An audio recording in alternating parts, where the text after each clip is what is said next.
Yeah, so here we are at the shed with our gutter, and there's actually, I've just got one side now, but I'm going to put a gutter on the other side as well. So I've got a couple of these rain barrels right here. But the problem, as when I set this gutter up, small problem, is that I can't actually access all the water in the barrel the way it is, and there's kind of a big gap between these two here. So to be able to get a bucket under, I really want to get the spigot at the very bottom, and to be able to get a bucket under that to use it, I need to raise this whole thing up a couple of feet. So that's today's project, is to try and build a little bit of a stand, and I'm actually going to build several of them, one for this barrel here, and like I said, there's going to be a barrel on the other side, and another barrel set up kind of the same way at the composting station. So that's today's project. Let's go have a look. Hi, I'm Brian.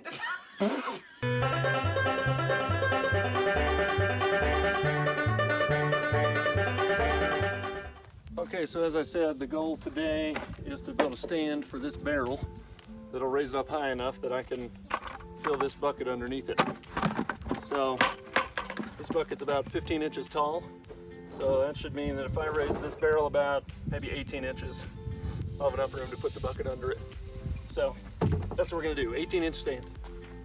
So I've got 4 legs here, just some leftover from the posts of the compost bin. I'm gonna cut those all to 18 inches.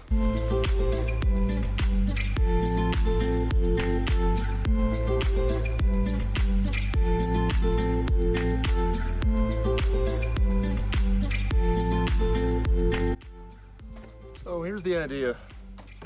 The base of that barrel is about 2 feet diameter. So I'm gonna make a 2-foot base here. So what I'm gonna do, this might be overkill for this project, but I've never actually done rabbet and lap joint cuts. So I'm gonna practice a little bit. So the idea is with just 2x4s, I'm basically gonna make a little table here. I'm gonna notch out the tops of these to hold this piece kind of overlapped in the wood here. Same thing over here. So that'll be 2 pieces this way. And then I'll also do 2 kind of cut out the bottom. So I think this is called a rabbet joint when it's at the end of the piece of wood here. And down here, I think, or I'm sorry, it's called a lap, I believe. And I think this is called a rabbet down here where it's in the wood. I'll do it up about, up a couple inches. I'll cut out the same notch. I'm gonna do that with my table saw. And again, put a piece of wood there. And then I'm just gonna take a few 2x4s across the top. And they don't even have to be touching really, because it's just a base for that. So even better actually if they don't, because water can run through. So that's what we're gonna try. Okay, so I've marked the notches where my 2x4s will sit.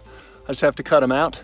So ideally it'd be great to have a dado blade on my table saw, which would take all this, kind of take a chunk out at once. But since I don't, I'm just gonna make a bunch of cuts and clean it up with a chisel if I have to. So let's give that a try. All you do is set the blade height, the depth that you want. So this is 1.5 inches, the width of a 2x4. So I'm gonna set my blade height at 1.5 inches, and every time I cut through here, it'll just cut a chunk of this out.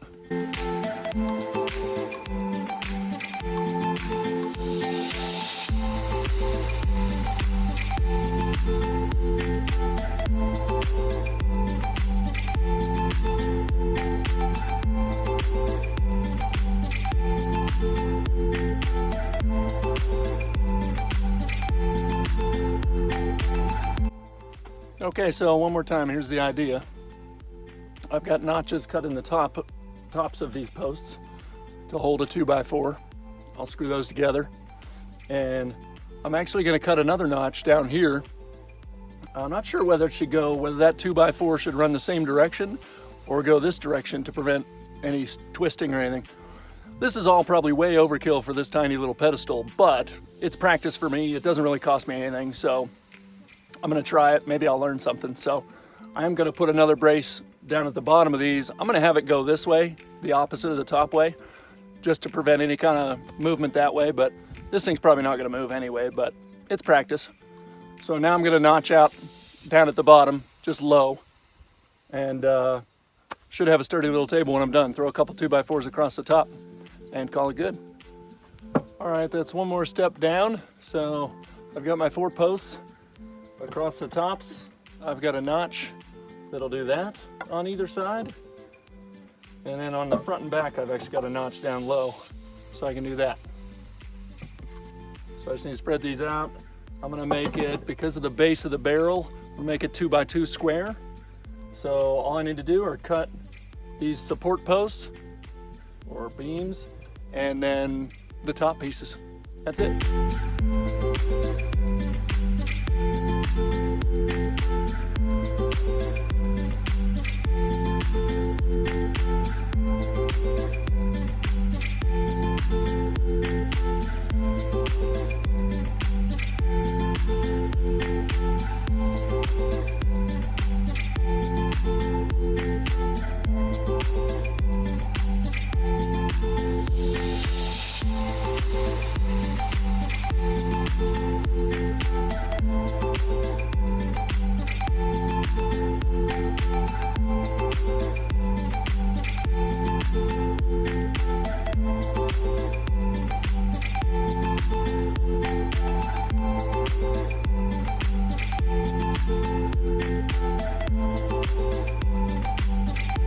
So here we go for one finished product. Like I said, I gotta make, I'm gonna make 3 of these because I have a total of 3 barrels. But there's one set up on the side of the shed.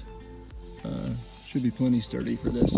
I guess that's about a 45 or 50 gallon barrel, I believe. So that's about 50 would be 400 pounds, I believe, if it was full of water. So close to 400 pounds, but I think it'll be perfectly fine. Another thing I've got to do here, so you don't want to leave the lid off for very long. So actually, these things come with a hose. I just got to figure out some attachments. They either sell some, or I could try and rig something up to kind of attach this to the gutter so that the water could come in here instead of in the top. These are made with lids that don't really have, they're not meant to access kind of through the lid. So it's meant to come in this hose, I guess. So yeah, I can take the lid off and let it fill up here, but then you have to cover it up because I don't want the water just sitting out. But that should do it. I also need to, they don't all have all the equipment, so I need to get a spigot to put on here, but the bucket now fits under here. So that should do it. That's one down, 2 to go.